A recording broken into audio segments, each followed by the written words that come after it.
জাতীয়তাবাদী ছাত্রদল রাউজান উপজেলা শাখার সাবেক সাধারণ সম্পাদক জয়নুল আবেদিন সোহেল এবং নোয়াপাড়া ইউনিয়ন ছাত্রদলের সভাপতি মোহাম্মদ সাজ্জাদ হোসেন একটি কাজে নোয়াপাড়া ইউনিয়ন পরিষদে গিয়েছিলেন। নোয়াপাড়া ইউনিয়ন পরিষদে গিয়েছিলেন প্রায় 11টার দিকে। 11:30টার দিকে কিছু সন্ত্রাসী এসে তাদেরকে কিডন্যাপ করে নিয়ে যায়।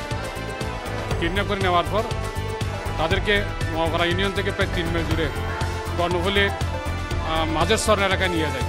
সেখানে তাদের মুখ বন্ধ করে হাত বেঁধে পা বেঁধে তাদেরকে উপর অনেক নির্যাতন নিপীড়ন করে। এক পর্যায়ে তারা মারা গেছে মনে করে তাদেরকে রেখে চলে যায়। পরবর্তী বিভিন্ন সূত্রে খবর পেয়ে তাদের আত্মীয়স্বজন গিয়ে তাদেরকে উদ্ধার করে। পথচারী একজন আমাদেরকে ফোন করে বলল, আপনার ছেলেকে নিয়ে যাচ্ছে। কোথায় নিয়ে যাচ্ছে বলছে, ওই গিয়াসউদ্দিন কাদেরের কিছু সন্ত্রাসীরা আমাদের নোয়াপাড়া ইউনিয়নের দক্ষিণ পাশে চৌধুরীহাটের দিকে নিয়ে গেছে।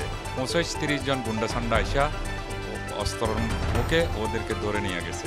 আমরা শুনছি ওদের হাতে কাটা লাইফল, বিভিন্ন ধরনের অস্ত্র, আগ্নেয় অস্ত্র এবং AK-47 পর্যন্ত ওনাদের কাছে আছে।